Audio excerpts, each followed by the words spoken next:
Hello everyone, সবাই কেমন আছো? থাম্বনেল দেখে নিশ্চয়ই তোমরা বুঝেই গেছো যে আজকের আমি কি শেয়ার করব। আমার কিছুদিন আগে প্রচুর হেয়ার ফল হচ্ছিল বৃষ্টির জন্য, বৃষ্টিতে ভেজার কারণে বা কি বর্ষার জন্য। আমি তাই একটা হেয়ার কেয়ার রুটিন ফলো করেছি। সেই হেয়ার কেয়ার রুটিনটা ফলো করে আমার বেশ ভালোই ফল দিয়েছে। তাতে 5টা স্টেপ আছে। Step 1, oiling. তোমরা যে কোনো নারকেল তেল নিয়ে নেবে খানিকটা তোমাদের চুলের লেন্থ অনুযায়ী। নেওয়ার পরে সেই নারকেল তেলের মধ্যে মেথি কিছুটা দিয়ে সেটাকে ডবল বয়লার প্রসেসে গরম করে নেবে। সরাসরি গরম করতে যাবে না, তাতে তেলটা পুড়ে যেতে পারে। তাই আমি একটা বাটিতে গরম জল নিয়ে সেই বাটিটাতে ভালো করে তেলটাকে ফুটিয়ে নিয়েছি। দেখো তেলটা গরম হয়ে গেছে, বাটি থেকে কতটা ধোঁয়া উঠছে।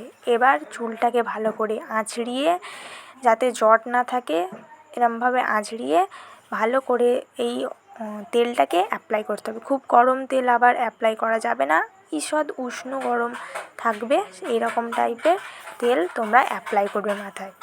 চুলের গোড়াতে ভালো করে অ্যাপ্লাই করবে, লেন্থেও ভালো করে অ্যাপ্লাই করবে। এবারে স্টেপ 2, মাসাজ। এই তেলটা অ্যাপ্লাই করার পরে ভালো করে চুলটাকে মাসাজ করবে, স্কাল্প মাসাজ করবে। ভালো করে মাসাজ করতে হবে। তোমরা 5 থেকে 10 মিনিট মাসাজ করে নেবে। নেওয়ার পরে সঙ্গে সঙ্গে চিরুনি দিয়ে আঁচড়াতে যাবে না, কিছুক্ষণ রেখে দেবে, তারপরে আঁচড়াবে। আবার ওপর থেকে আঁচড়াবে না, গোড়া থেকে ধীরে ধীরে ধীরে ধীরে আঁচড়াবে, নাহলে হেয়ার ফল বেশি হবে। এবার আঁচড়ানোর পরে আমি একদম লুজ একটা বিনুনি করে নিচ্ছি। নিয়ে আমি একটা গার্ডার নিয়ে, যে সরু সরু যে গার্ডারগুলো হয় ওগুলোও ব্যবহার করবে না, ওগুলোতে ওই হেয়ার ফল হয়। তাই স্ক্রাঞ্চিজ যে গার্ডারগুলো হয় এগুলো ব্যবহার করবে। করার পরে আমি ঘুমাতে চলে যাব। গুড নাইট সবাইকে। এবারে স্টেপ 3, হেয়ার টনিক।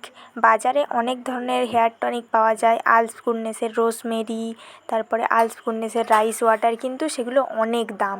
আমি তাই ওগুলো পারচেস করিনি। আমি বাড়িতেই একটা হেয়ার টনিক বানিয়ে নিয়েছি, রাইস ওয়াটার। রাইস ওয়াটারের মানে প্রচুর কাজ দেয় মুখের জন্য, চুলের জন্য। আমি এটার যদি তোমরা বলো ডিটেলসে ভিডিও বানাতে, আমি একটা ভিডিও বানিয়ে দেবো। তবু তোমাদের সুবিধার জন্য আমি কিছুটা বলে দিচ্ছি এটা কী দিয়ে বানিয়েছি।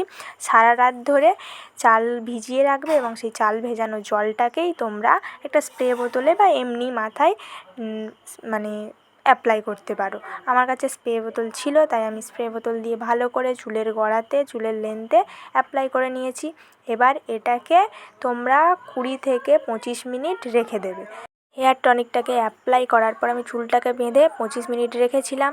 এবারে আসি স্টেপ 4, যেটা হচ্ছে শ্যাম্পু অ্যান্ড কন্ডিশনার। আমি বেসিক্যালি ব্যবহার করি ট্রেসিমির শ্যাম্পু অ্যান্ড কন্ডিশনার। এটা তো আমার বেশ ভালোই লাগে, এটা খুবই ভালো। আমি শ্যাম্পু আর কন্ডিশনার করে চলে এসেছি। দেখো আমার চুলটা একদম ভিজে। এবারে আসি স্টেপ 5, এটা হচ্ছে সিরাম। সিরাম তোমরা যে কোনো সিরাম ব্যবহার করতে পারো বা সিল্কিন শাইন তেলও ব্যবহার করতে পারো। সিরাম ব্যবহার করলে চুলটা জটটা কম ধরে এবং তোমাদের চুলটাকে আঁচড়াতে সুবিধা হয়। আমি সারা বর্ষাকাল ভোর এই হেয়ার কেয়ার রুটিনটা ফলো করে আসছি। আমার তো হেয়ার ফল খুবই কন্ট্রোলে এসছে। একদম হেয়ার ফল হয়নি এটা বলবো না কোনো দিনও, হেয়ার ফলটা আমার কন্ট্রোলে এসছে। এই রুটিনটা তোমরা ফলো করতে পারো এবং আমার ভিডিও কেমন লাগছে তোমরা একটু জানাও। আর কি কি টপিকে তোমরা ভিডিও দেখতে চাও, আর এই হেয়ার কেয়ার রুটিনটা অ্যাপ্লাই করে তোমাদের সুবিধা হয়েছে নাকি আমাকে বলো। Thanks for watching. Like subscribe করে দাও।